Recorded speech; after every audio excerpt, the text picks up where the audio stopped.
No role plays, just real.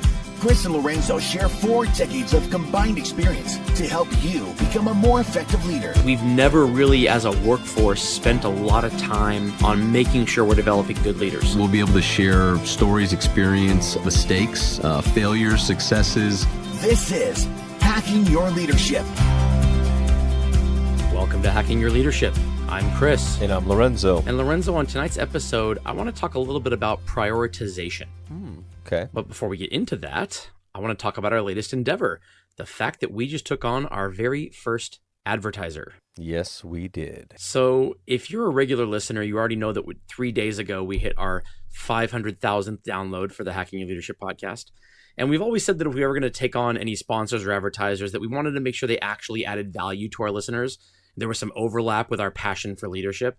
So we've been contacted by quite a few different companies, and so far we've declined every single one of them because Lorenzo and I just didn't feel like they fit. Nope. And a couple weeks ago, this changed a little bit because we were contacted by email by an ad rep of Dr. Trevor Blattner, who's a dental specialist with his own practice in the Midwest, but he's also a fellow podcaster, and he's really passionate about helping people maximize their potential. His show is called the Top 1% Podcast. And so Lorenzo took some time, and I took some time, and we listened to the Top 1% podcast. And then I wanted to reach out to Trevor directly. I didn't want to just say, okay, we like what he says on his podcast. I wanted to talk to him. I wanted to kind of see what kind of person he was. And so within a few days, we spent some time with him over the phone, talking about things like podcasting and leadership and human potential. But I also was asking about stuff like family and values. And he's a parent of young kids like Lorenzo and I, and his personal values really seem to line up with ours. And so we've enjoyed listening to his show. I've clicked on several episodes. I know you have too, and we've listened to quite a bit of time on it. And we think you're going to like it too, especially if you feel like you're struggling or living in mediocrity.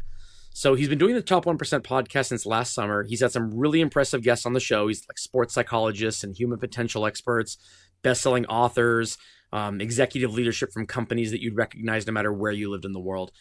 The Top 1% podcast is completely free, just like Hacking Your Leadership. And so if you want some advice on lifting your performance, lowering your anxiety, or just being above average in everything you do, definitely give the Top 1% podcast a shot, and then leave Trevor a review on Apple Podcasts. Yeah, super excited about this. You know, it's been almost 2 years that we've been doing our podcast and been really selective about this. And I think that it's super cool that we've got another podcast out there that's giving people value in regards to not just leadership, but life in general. So please give it a listen, check it out, leave a review. And we're excited to talk more about it and probably dive into some specific episodes that we really like into our next shows here. Yeah, we'll definitely steal some content. Cool. Well, let's get it going. All right. So prioritization. I think this is important from a leadership standpoint because there's this idea that in order to be a people pleaser or in order to make sure that you're giving your people what they need or your coworkers or your peers, or that you're just trying to be the person who is looked at as a go-to person, you have to say yes to everything. And I heard recently something that I think I probably knew deep down, but that it kind of helped to hear it out loud. And that's that it's impossible to say yes to everything because every time you say yes to something, you're saying no to something else. Even if you're not vocalizing it, you're saying it because it's all about prioritization. You have a finite amount of time and a finite amount of resources and money or people or whatever the resource is. And you can't do everything you want to do. You got to pick.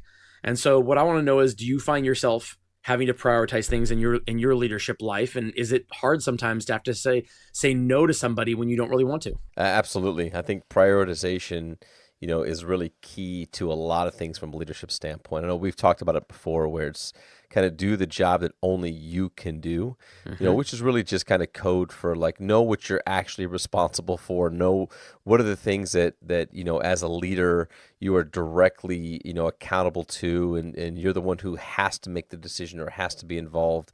And it's definitely really difficult because, especially when you say that you are a servant leader or work in service of your people and you want to support people, that means a lot of times that people want your time and energy. And as you just mentioned, when you say yes to one person, you're saying no to somebody else or a group of other people potentially. I see it a lot with leaders where, they spend the time with an individual, especially I think when you're when you're a leader of leaders, you have to be really, really, really conscious of this for two reasons. Number one, if you're dealing with somebody who technically reports to somebody else, or maybe is an individual contributor, and there's layers of leaders between you, it's really not your direct responsibility to at least be there, level one of conversation or time needed or development and that type of thing. Of course, as a leader of leaders, and this is a larger team, you have some elements of responsibility there, but there has to be a process of making sure that the person knows that they can go to multiple people, and you as their leader's leader are kind of not necessarily last resort, but there are options in front of them. I think secondly, though, when you become that kind of leader where you are constantly, to a degree, working around your leaders, you're really devaluing and moving loyalty away from them, because then you have a lot of employees that want to go to you directly instead of their direct leaders. So I think that's just something that when you started talking about this, that I immediately thought of, where I'm really conscious about if I say yes and if I say no, because those things can have a much larger impact and effect if I, as a leader of leaders, spending my time in the wrong places. Yeah, I like that. I like the first thing you said about doing the job only you can do, because it really made me think of something that I'm kind of dealing with right now with one of my clients.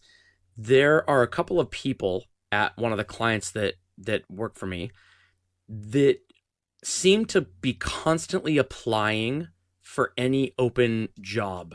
And I don't mean ones that are, not up their alley or like, why would you even think you could do this? I mean, actual positions that open up that would move them around the organization or change things. And if you have never met some of these people before and you just hear them talk about why they're passionate about whatever this new job or new role is, you would think, oh, wow, this is kind of like this person's calling. They really need to get into this role. And then when they don't get it, you move on and you go about your day. And then a few months will go by and another spot will open up somewhere else. And they seem to be just as passionate about it, but it has nothing to do with the first one. And so there's these people that I've kind of gotten to know that I've started to realize that they're just restless where they are. They don't actually have a passion for whatever this new thing is. They just are kind of done with what they're doing. And I found myself thinking that if they spent half the time on doing their actual job well, that they spend on trying to make people aware that they want this new thing or want to be a part of this new thing, they would have already excelled at their current role and been able to move up or get promoted or take on more responsibility. And so what they're doing is they're kind of prioritizing this kind of shiny object, that has no real long-term payoff. It's just kind of a distraction. And what they're sacrificing is the stuff that actually matters. So I see this all the time. Yeah, they're saying yes to every single opportunity they see, and they're saying no to actually spending time getting better at their job. Right, exactly. Right? Yeah. Exactly, yes. Yeah.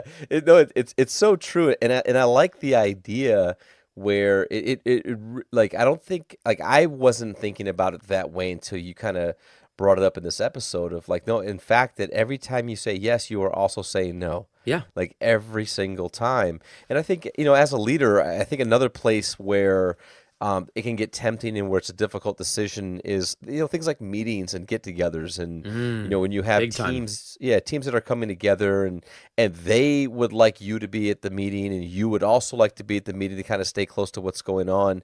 But if you there's a little bit of FOMO in that too. Oh, absolutely there is, right? And it's also like if you say yes to every one of them, though, then what are you saying no to? And sometimes there's value always, in my opinion, of having great dialogue in these situations, in these meetings. But I also think that there's great value in allowing your teams to have those meetings without you, and then following up to see how they went. And, what do the notes look like if people have taken notes? And if you talk to multiple people that were in the same room, did they all have the same takeaway? Is there clarity? Is there consistency? Those things are also helpful when you're trying to help develop other leaders, and when you're looking to see, well, like who led the meeting, and did everybody come out of that meeting on exactly the same page, or did everybody come out of that meeting, with the same takeaways, the same commitments, or does everybody have a different view of what happened in the meeting?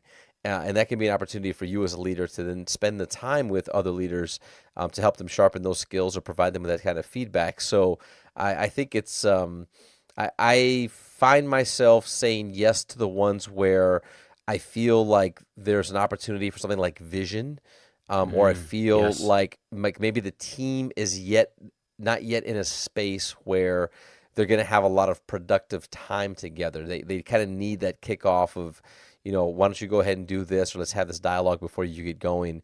I definitely do my best to try to attend those. But for a lot of the other ones, I say no. I said, hey, if do you need me there? Is kind of what I'll say. Like, well, no, it'd be great to have you though. Well, if you don't need me, then go ahead and go and let me know how it goes and go from there. I think the other thing is, it is it can be difficult. It just depends on where you are with building your team. Saying yes to uh, individual conversations is, in my opinion, is really important if you are a leader of leaders.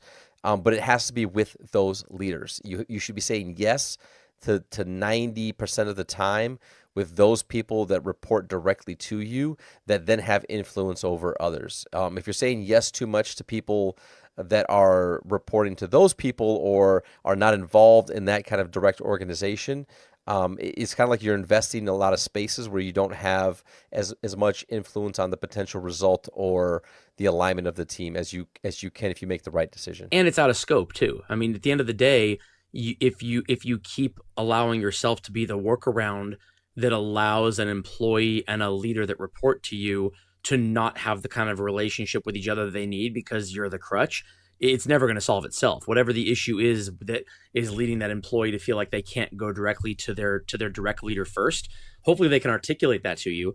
But if they can't, then that's the kind of thing where you kind of have to pry, I think, a little bit and say, I'm here for you. Have you tried this first? And if the answer is yes or no, or whatever it is, that can kind of help guide you too.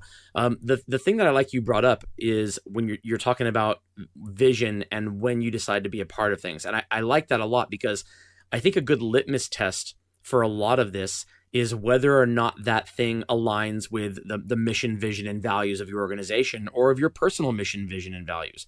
So if you've been asked to say, if you've been asked to say yes to something and you're trying to decide what items will end up being said no to by you saying yes to this, the first thing to do is look at, does this item or some of those other items, do any of them align with the mission, vision, and values of myself and my organization? And if the answer is yes, it becomes a lot easier conversation to have with yourself. It can be a very great way to articulate why you chose to prioritize one thing over another if you can ground it in that you were staying true to your own mission, vision, and values. But when those things don't happen, a lot of times the criteria becomes subjective, and you have to be able to stand behind that to your people. If you have two people that are both asking for help on something and you can only be at one place at one time, how do you articulate the decision to choose one over the other? You better be able to do that, because if it's just kind of flipping a coin, you're going to lose some relationships with the people who seem to get the short end. Yeah, no, I think it's a great point, and it's not as easy as kind of a black and white option here. There's a lot of, I think, of layers of complexity in this, relationships, and where are you at on your journey? Where are you a new leader? Are you a 10-year leader with the team? Where are they at in regards to the work that they're doing? I think another thing as well that it can be very tempting for leaders is kind of the idea of taking on extra work. There's many times when I'm either on in meetings, on conference calls, and maybe the boss or the boss's boss or somebody is like, hey, who would like to take lead on this project? Hey, who wants to own this? Who wants to do that? And many times leaders with high amounts of career ambition will be the first ones to raise their hand. And they want the attention, they want the responsibility, they want to say they've done this work.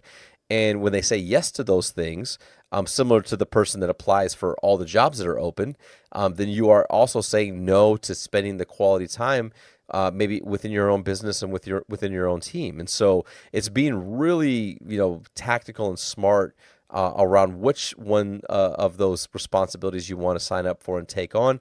Look, many times you're voluntold. You don't have a choice in the matter here, and you just got to go do this extra work. But being smart enough to kind of think about how you prioritize, what time do you have, what can you invest.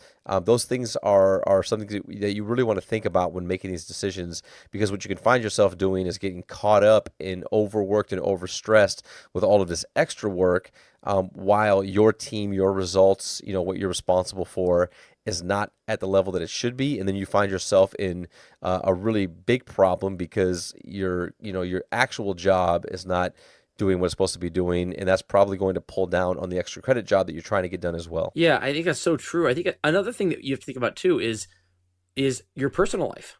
And so, we talk about prioritization, and we talk about, if you say yes to one thing, you're saying no to something else. And I can see a lot of leaders listening, with the wheels turning, thinking, well, I can say yes to both. It just means that I'm, working 50 hours this week instead of 40, or 60 instead of 50, or whatever that number is. Well, then that means you're saying no. You're still saying no to something else. Either you're saying no to your spouse or your kids if you have them, or to a hobby, or that book you've been looking forward to, or catching up on Game of Thrones, or whatever it is that you would be doing during that time is what you're saying no to. So this isn't a compartmentalized thing where you can just keep work separate. Your entire life has a finite amount of resources, be it time or talent or treasure, whatever it is you have. And when you say yes to something at work, I know a lot of leaders who say yes to everything at work, and they typically get it done. They have terrible home lives. They don't have friends, they don't have hobbies, they don't have relationships. They just kind of invest everything into work. And if they're happy, you know what? Go right ahead and do it. But if you find yourself being upset that you've said no to something in your personal life because you keep saying yes to things at work, really look at why you're choosing to prioritize these things. If it's short term and there's a huge potential upside for your career, whatever it is, great, go ahead. But if there's no end in sight, if you just keep saying yes because you feel like that's what you have to do and you can't really articulate the why behind it, really revisit those things, because I'm sure a lot of things you're saying yes to are things that you don't really have to say yes to. Yes, I agree. And with that, it brings us to this episode's 1 minute hack. The 1 minute hack. Okay, for this episode's 1 minute hack, here's what I want you to do. I want you to have your notebook and your pen ready with you when you're walking around, when you're talking to your employees, when you're kind of conversing with people that you work with, peers, direct reports, etc. And I want you to write down the questions and the favors and the asks that you get asked to do, that you get asked to say yes to on a daily basis. And you can answer the question that you get asked, yes or no, whatever you feel comfortable doing, but then take the time to write it down and study that question and think about the things that you said no to without actually saying no. Write those things down. You said yes to this person without thinking about it, or maybe with thinking about it because you wanted to make them happy. You're a people pleaser. You wanted to get the job done.